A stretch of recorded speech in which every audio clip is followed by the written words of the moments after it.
식료품 살 때 유통기한 살피죠. 내년 1월 1일부터는 이 표시가 소비기한으로 바뀝니다. 이렇게 되면 섭취해도 되는 기간이 더 늘어나고요. 이런 식으로 새해부터 달라지는 여러 제도들 박대기 기자와 정리해 보겠습니다. 자, 박 기자. 네. 먼저 유통기한 초기엔 좀 혼란이 있을 것 같은데 유통기한이 왜 길어졌지? 이런 식으로 말이죠. 좀 이런 상황이 생길 것 같아요. 네, 그렇습니다. 식품을 살 때 숫자를 좀 주의해서 더 보셔야겠습니다. 기존의 유통기한은 소비자에게 판매가 허용되는 기한을 가리켰는데요. 네. 새로 도입되는 소비기한은 이 보관 방법을 준수할 경우에 먹어도 이상이 없는 기한입니다. 네. 사실 유통기한이 하루 이틀 지난 우유도 그동안 먹기도 했었는데요.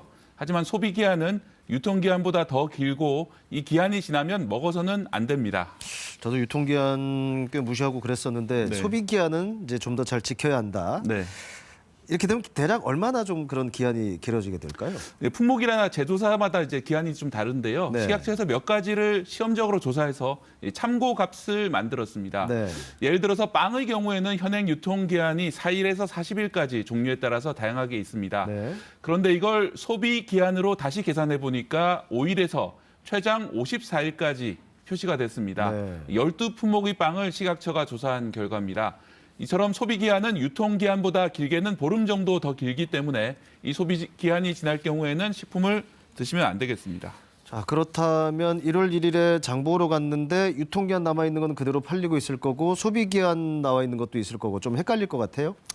네, 그렇습니다. 그런 점도 있고요. 이 유통기한을 대신에 이제 소비기한을 도입한 취지는 이 유통기한은 지났지만 먹을 수 있는 아까운 음식을 버리는 것을 줄이자는 취지입니다. 네. 이런 취지는 좋지만 헷갈릴 수가 있습니다. 특히 내년 1년간은 계도기간이기 때문에 유통기한과 소비기한 중에 선택해서 쓸 수 있습니다. 그런 만큼 식품을 사실 때 표시된 기한이 과연 유통기한인지 아니면 소비기한인지 꼼꼼하게 따져봐야 되겠습니다. 네. 자, 소비기한 알아봤고 새해 이제 좀 달라지는 것들 최근에 이제 노동 관련 이슈들이 많기는 한데 네. 이미 이제 결정이 돼서 내년부터 적용되는 게 어떤 게 있을까요? 네, 그렇습니다. 최저임금이 1월 1일부터 오릅니다. 시간당 9,620원이 되는데요. 네. 주유수당을 포함할 경우에는 시간당 11,544원이 됩니다. 이렇게 되면은 주 40시간 일할 경우 월급은 최저 201만 원이 됩니다. 이외에 주 69시간 노동을 허용할 것인가 여부는 내년이 돼야 실제 도입 여부를 알 수 있는데요. 입법 과정에서 뜨거운 이슈가 될 걸로 예상됩니다. 네, 그리고 일부 언론에서 제목으로 뽑기도 했었는데 단순 계산하면은 최대 연 1,000만 원까지 된다는 부모 급여 이것도 있어요? 네, 그렇습니다. 만 0세 아동이 있는 부모에게는 월 70만 원씩 그리고 1살 부모에게는 월 35만 원씩이 지급됩니다. 이 부모 급여는 앞으로 해마다 조금씩 확대해 나갈 방침입니다. 네. 또 하나 좋아지는 것은 국공립대학교에 이어서 사립대학교의 입학금이 전면 폐지된다는 점입니다. 네. 한편 내년 6월부터는 만 나이로 나이가 통일됩니다. 이 출생일에 0세가 되고요. 1년 뒤 생일마다 1살씩 더 먹는 방식입니다. 사실 바뀌는 건 없지만 기존의 세는 나이에 비해서 한두 살씩 어린 기분을 느낄 수 있겠습니다. 박 기자도 그런가요? 네. 이제 만 나이 이거 기분만 잠깐 그렇고 사실 그렇게 실감은 안 나더라고요. 네. 자, 그리고 대체 공휴일 지정. 최근에 갑자기 논의에 속도가 붙었어요. 네, 그렇습니다. 정부가 부처님 오신 날과 성탄절에도 대체 공휴일을 지정하는 것을 추진 중입니다. 네. 내년 부처님 오신 날이 토요일입니다. 만약 대체 공휴일이 지정되면 그다음 월요일이 휴일이 됩니다.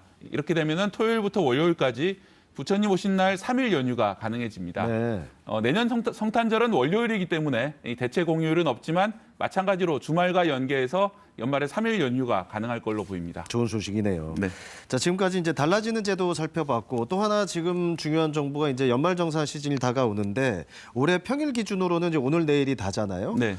그 사이에 뭔가 좀 도움될 수 있는 뭔가 할 수 있는 게 있다면 뭐가 있을까요? 일단 연금저축이라든지 IRP 같은 세액공제가 되는 금융상품 가입을 고려해 보실 수 있겠습니다. 네. 올해 말까지 가입하고 납입을 해야지 내년 초 연말정산 때 일부 세금을 돌려받을 수 있습니다. 이 IRP와 연금저축을 합쳐서 최대 700만 원까지 납입할 경우에는 최대 115만 원까지 세금을 돌려받을 수 있습니다. 네. 다만 소득이 많은 분들은 이 돌려받는 세금이 줄어들고요.